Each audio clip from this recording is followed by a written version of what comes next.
Enquanto tiver estatais, o Brasil terá gente disposta a privatizá-las. E olha, se tem um momento e um lugar para ensinar a gente tudo que a gente precisar aprender sobre privatizações, esse momento e esse lugar está na Rússia do comecinho dos anos 90. A União Soviética tinha se esfacelado e aí as estatais, empresas gigantes, tudinho mesmo, estava passando para mãos privadas. Sincero e pessoalmente, né? São histórias assim que me pegam, sabe?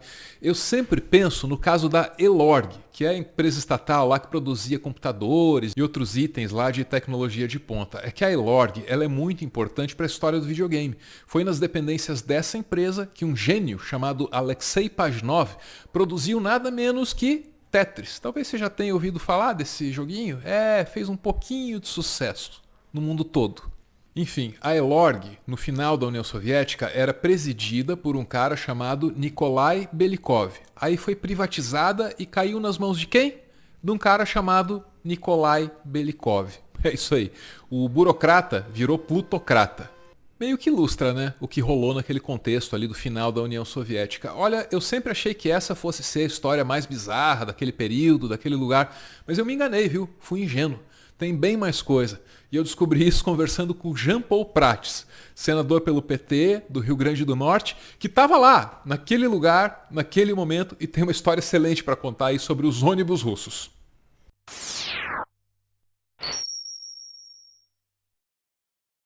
Você aí do outro lado está ouvindo falar todo dia no noticiário dos oligarcas russos, que são riquíssimos, que têm apartamento em Nova York, que são donos do mercado imobiliário de Londres. Sabe onde é que veio a grana desses oligarcas?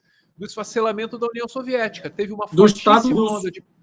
Teve uma fortíssima onda de privatizações lá e nasceram alguns dos maiores bilionários do planeta naquela onda de golpes ali que veio com o esfacelamento da União Soviética. Álvaro, eu tava, por acaso, estava trabalhando na Rússia por umas semanas em 91, na época do Yeltsin, do tanque, aquele negócio, quando o Estado russo sumiu.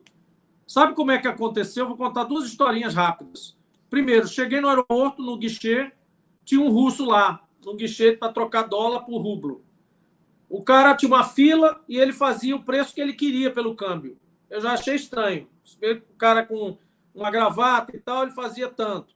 O cara mais remediado ali, ele era menos. Ele ia ali pela cara do cliente, não estava escrito assim, conversão, tal, etc. Ele fazia como ele queria. Eu achei esquisito aquilo ali. Depois eu estava sendo recebido por uma pessoa lá, que era uma espécie de um anfitrião e tal, que tinha combinado de eu ficar numa casa de uma babushka lá, de uma vozinha lá, que tinha um quarto, aquela coisa. Era um quarto na casa de uma senhorinha que os filhos já tinham se formado e tal, ela alugava um quarto. A mulher não falava nada de outra língua, eu também falava russo. Foi um inferno aquilo ali nos primeiros dias, mas no final deu certo por causa das novelas brasileiras que estavam passando na televisão lá. A gente conseguiu se entender graças a isso. Mas, enfim, o detalhe é o seguinte, um dia eu perguntei para ela, vem cá, como é que eu faço para ir em tal lugar? Ela disse, pega o ônibus. Aí eu disse, mas qual ônibus? Disse, qualquer ônibus. Disse, como qualquer ônibus? Disse, qualquer um que passar, você pega que ele te leva. Você diz aonde é, pega um papel aqui e tal, você leva.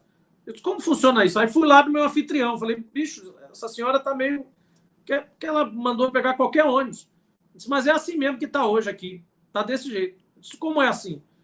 Porque quem ficou era motorista do ônibus, acabou o patrão e ele ficou dono do ônibus. O outro também ficou dono do ônibus. Então não tem mais linha. Você pega o ônibus, ele dá um jeito de fazer um trajeto e ele te leva onde você quiser. E é verdade que ele te leva. Pode pegar o ônibus qualquer que você quiser. Essa aí é a utopia anarcocapitalista. Tinha muito pouco carro, né? Aquelas pistas, 10 pistas de avenida, né, em Moscou, e assim, o sinal fechava e parava 3 carros, assim, era uma pândega. E aí esses caras também pararam de trabalhar nos seus institutos de pesquisa, etc. e tal, para fazer Uber, tipo Uber naquela época. Eu já era estranhíssimo, para mim não estava acostumado, era 91, não tinha Uber. Você não fazia abanar assim, parava um carro qualquer e ia para qualquer lugar. Numa corrida o cara ganhava, por causa da inflação que deu, mas aí é outra questão, ele ganhava o salário dele todo numa corrida. Então ele passava um dia rodando com o carro, pegando um turista e tal, desavisado, e levando para algum canto. Mas por que eu estou dando esse exemplo? Porque depois do processo desse meu amigo controlar, ele disse, olha, essa foi a origem dos tycoons, que agora são chamados de oligarcas. Aquele motorista de ônibus que ficou com o ônibus 1, ele era mais empreendedor do que os outros, tomava menos vodka, era mais tal. Ele comprou o ônibus do outro, que não estava cansado, não queria mais nada com o trabalho, o outro. Ele comprou 6 ônibus e virou dono de uma frota de ônibus. E a partir daí ele foi fazer negócio com o governo. Porque aí, quando o governo se restabeleceu, que é o Yeltsin, ele começa a fazer concessões a amigos, a gente que se deu bem, que chegou primeiro nele, ficou amigo, que tal. E esses caras derivaram para os tais oligarcas que hoje... Mas começou com isso. O Estado, imagina, tudo é do Estado. Essa senhorinha, um dia ela teve defeito no fogão. Ela ligou no telefone, elas não falavam alô, porque o telefone era grátis, você podia ligar para Vladivostok e falar 1 hora que não pagava nada. Né? Ela pegava o telefone e começava a falar. Pegava e... dava um esporro lá e vinha um fogão. Chegava um fogão ali 3 dias depois, o Estado entregava lá um fogão na casa dela, igualzinho, apartamentos eram todos iguais e tal, enfim, era o fim desse modelo, né? Mas era assim, às vezes demorava, realmente tinha dificuldade de abastecimento de comida, eu me lembro que ela tinha um tablete de manteiga que ela guardava como se fosse um ouro, mas era um processo de crise, mas era um Estado de um jeito, passou assim de outro, né? E o Estado, de repente, some, e essas pessoinhas que estavam mais espertas, mais ligadas, pegaram o cara que, por exemplo, o cara que estava no posto de dólar lá do aeroporto deve estar bilionário hoje. Né? Ele era bem esperto. E que momento histórico, né? Eu vou abrir aqui para Sofia, né? Fazendo essa ressalva aí, ó. O que você precisar saber sobre privatização, você aprende aí. Pois é. Na saída da União Soviética. O que você quiser saber sobre privatização, você vai ler sobre esse momento histórico aí que você vai saber. Ali foi privatização na marra, na veia e sem nenhuma ordem. Absolutamente. 0 ordem. Deu nisso aí.